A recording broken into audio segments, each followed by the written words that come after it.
Hello and welcome. Today I want to go through a quick bit of information about volume and how you can figure out how many sets per week of a sort of exercise or muscle group you need in order to progress your training. So, how many sets per week do we need? Well, first of all, I think it's useful to look at what volume is. Now, there's quite a few different ways of describing volume. Um, a lot of times in the literature, you will see volume defined as the total tonnage, essentially the number of weights you're lifting for the times the number of sets times the number of reps. But then a lot of the studies will then compare the number of sets someone did rather than the number of tonnage someone did. Some studies will compare the tonnage, some studies will compare the number of sets, even though they've defined volume differently earlier on. And I think there's a lot of definitions floating around. But I think really, to me, the number of meaningful sets is probably the best definition of volume. So what's a meaningful set? It's a set that's taken roughly close or near to failure, perhaps RPE 6 or more. And this is actually the definition that's used in the Muscle and Strength Training Pyramid by Eric Helms. I quite like that book because it follows my way of thinking quite nicely. And I think that definition is very useful because it's very practical. It's very easy to see as a coach or someone who's doing your own programming how many sets you need per week and how many sets you have, how much volume you need per week and how much volume you've already got. Now, before we look at some actual research and some recommendations, a few important considerations. Firstly, strength is influenced by skill, your skill in performing the lifts, the neurological adaptations, and muscle size. Now, more volume means, generally speaking, you're lifting more, which can generally mean you're getting more practice in the skill of lifting. Now, of course, you can consider is 10 sets at a heavy single going to be better practice than 10 sets of 10 reps? Maybe. But more volume, as a rule of thumb, probably means you're getting more practice. So, in that regard, volume will probably equate to being better at those lifts. Specificity is king, as always. Doing 20 sets on a leg extensions machine is not really going to do much for your bench press. So specificity is king. Now, another consideration, in this video, I'm probably going to talk about volume a bit more in isolation, as if it is its own independent variable, but it's not.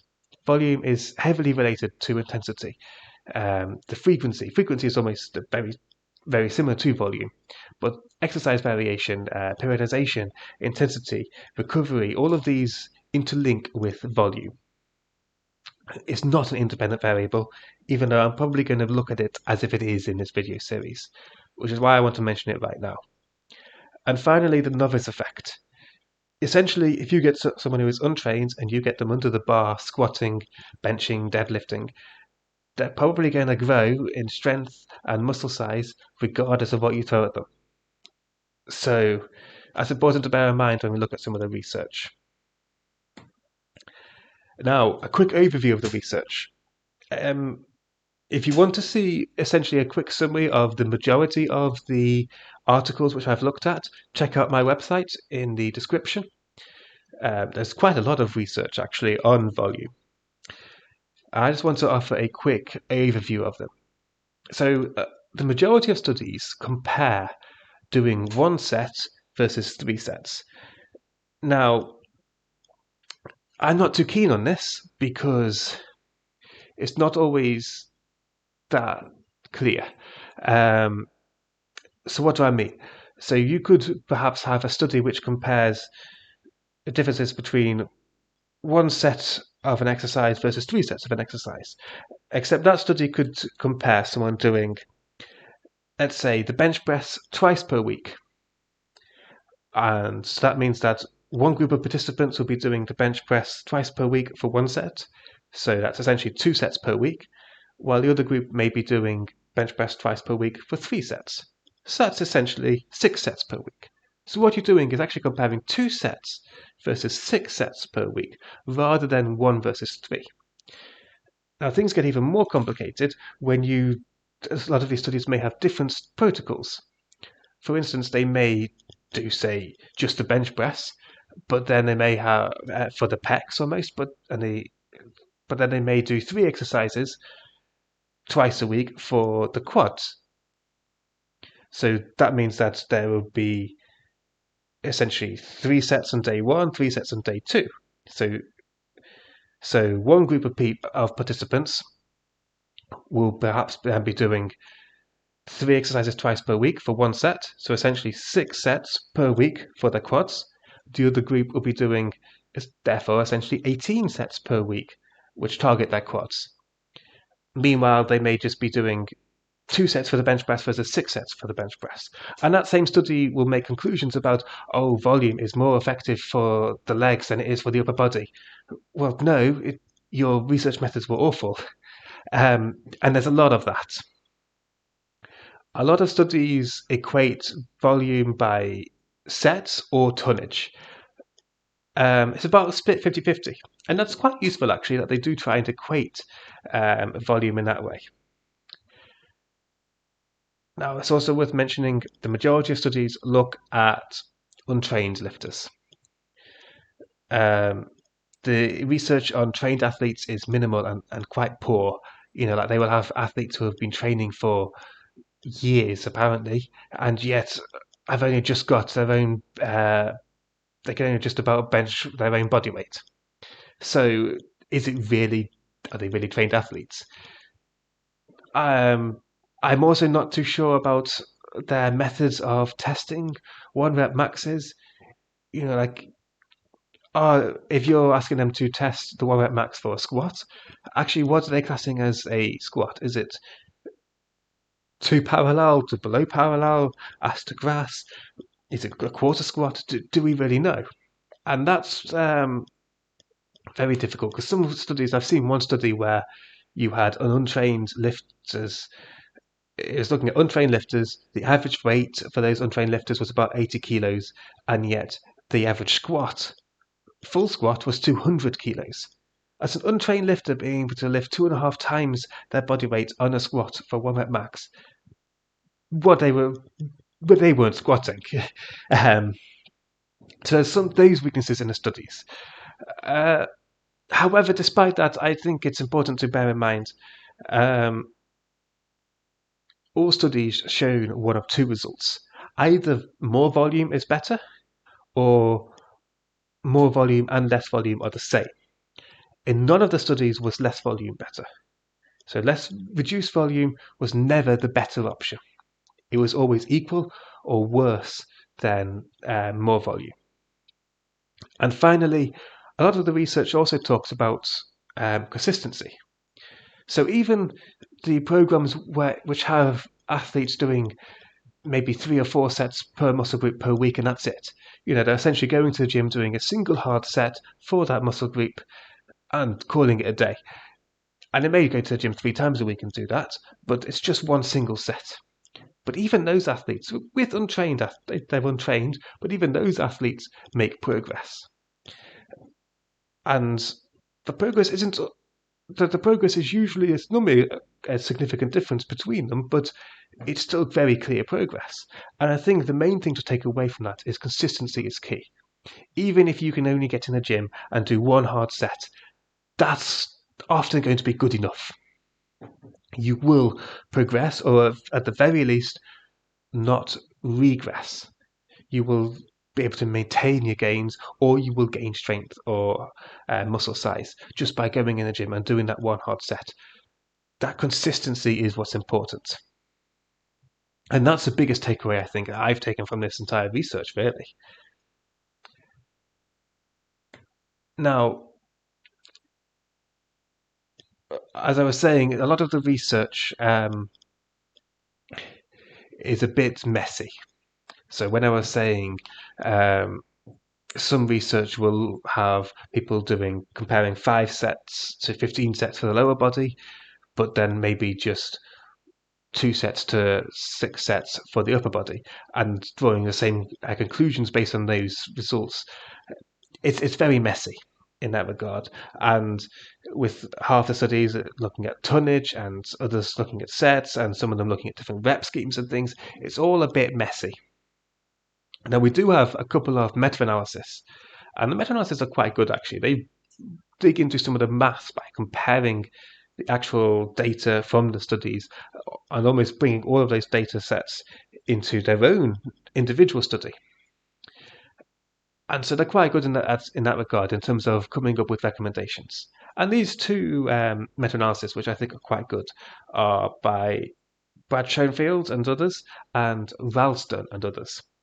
And they both actually come up with the same conclusions. So Schoenfeld is aimed at hypertrophy, and they basically recommend a minimum of 10 weekly sets as a starting point for untrained adults.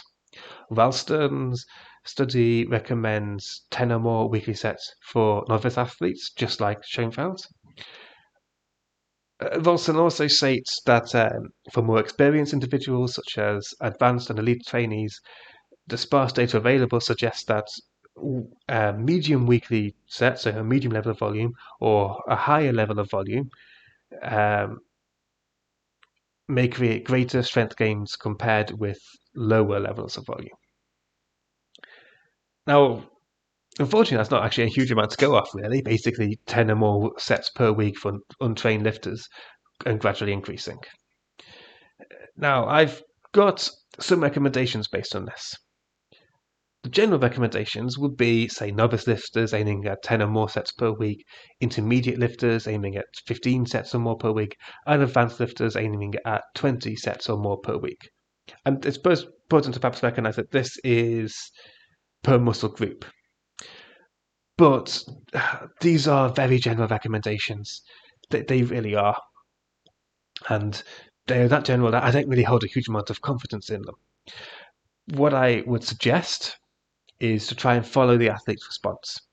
So if you're an intermediate lifter, try say 5 week, write a microcycle, let's say 15 sets per week, and run it for 5 weeks. And then run another microcycle that's, say, 12 sets per week, and another one that's 20 sets per week. And you will very quickly see, actually, do I respond better to high volume or low volume? And that may also work in terms of exercises. So for me personally, my bench press responds really well to very high volume, but my deadlift I find doesn't respond that well to high volume. Other people may be the other way around. And this is where these recommendations sort of come in, is basically a starting point to find out what you respond best to, or what your athletes who you're coaching respond better to.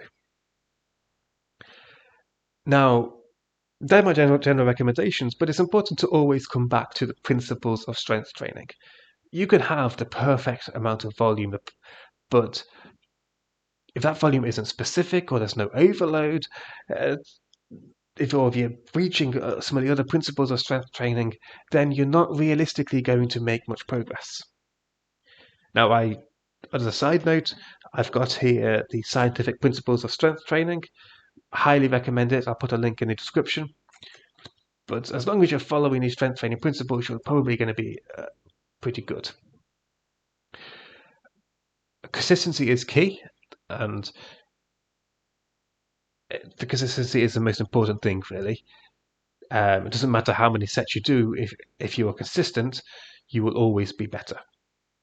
And finally, volume does cross over between exercises.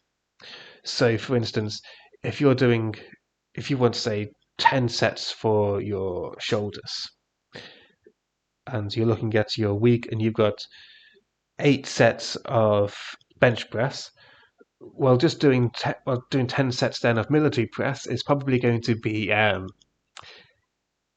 far more than that 10 sets you're after, because a bench press has a huge amount of crossover towards your shoulders. Even though you may be including it primarily as a pec exercise, it will have a lot of crossover to your shoulders.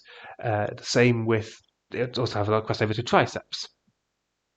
And so this is where some of your artistic flair has to come into it. You got to be a bit of an artist when you're writing programs and use a bit of intuition and creativity and ingenuity to try and craft a program, bearing in mind the crossover. And there's no real guidelines I can really offer you for this other than just using your common sense. Estimate, actually, look at a program and say, okay, I've got this many sets of bench press, this many sets of dumbbell bench, this many sets of dips, this many sets of overhead press. How do all these interlink in terms of total sets per week per muscle group?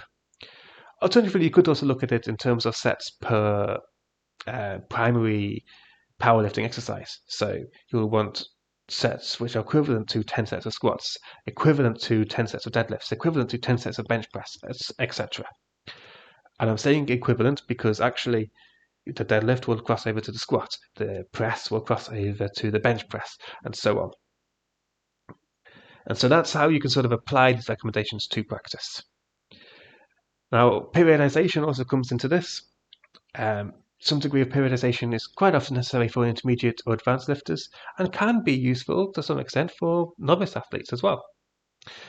And something like linear periodization, where you're decreasing volume and increasing intensity over a course of time. Of course, that's going to affect your volume per week. Block periodization may vary volume intensity depending on the phase, and that means that the amount of volume you're doing per week is going to vary according to the phase you're on. Another potential periodized block that's based almost solely on volume I've got here. Over the course of 5 weeks, you are gradually increasing the volume, and then you will have a deload or pivot week. So in the previous slide where I offered those general recommendations, they are almost a baseline. You may go under them, you may go above them, and that will, whether you do or not, is going to be determined probably largely by the athlete response, by periodization, and by the principles of strength training which you'll be applying. So they are baselines, and the wider programming structure is what actually determines how far away from the baseline you deviate. Now, finally, I want to talk briefly about the idea of almost a minimum effective dose versus a maximum recoverable volume and maximum recoverable dose, really. And there are almost two different schools of thought. One is you do just enough to progress. The other one is you try and do as much as possible to progress. And that's almost the extreme of both. A lot of coaches and programs are not sitting at one of the extremes. They're somewhere in the middle.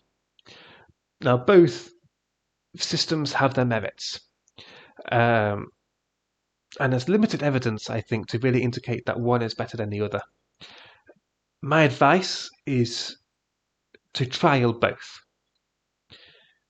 Try and do a program which looks at almost a minimum effective dose. Figure out how much volume do you need to progress and see if that works. Then compare it to a program where you are doing almost the maximum amount of volume you can recover from, and see which one's better, see which one you respond to. Try another program roughly in the middle.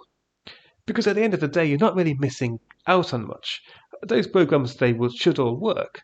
If it's minimum effective volume, that's the minimum effective volume. So you should be gaining strength. You should be gaining muscle size. You should have enough volume to gain strength or muscle size. If it's maximum recoverable volume, you should be doing enough volume to recover from in a way where you will still gain strength and muscle size. So either way, you are going to make progress. And the differences between the two is probably going to be quite small, which is why you have to run them for almost an entire block or mesocycle and combine the two, and compare the two mesocycles. So that's my recommendation around this. trial both, see which you prefer. Because a huge amount of it may actually be psychological as well.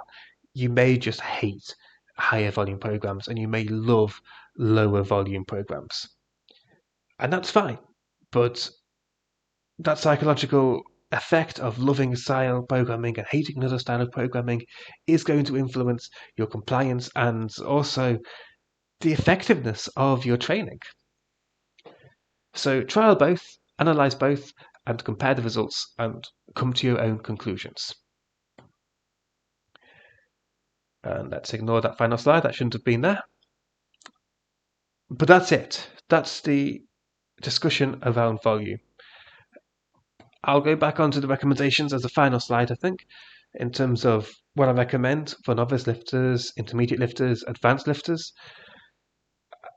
The main takeaway, I think, is use these as rules of thumb.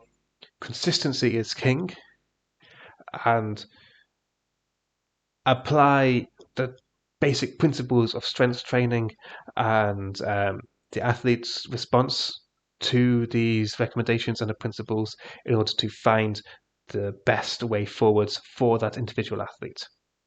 Because all methods work, you're just trying to see which one works slightly better than the other. And that's about it, really. It doesn't necessarily have to be that much more complicated. You can keep it fairly simple in that regard. So that's it then. Now, if you found this useful, please do like, comment, and subscribe. I'm hopefully going to do a few other videos on things like intensity, overload, periodization, and I've also got some other reviews of different books and hopefully some programs on my channel. So please do like, comment, and subscribe, and check those videos out. Thank you for watching.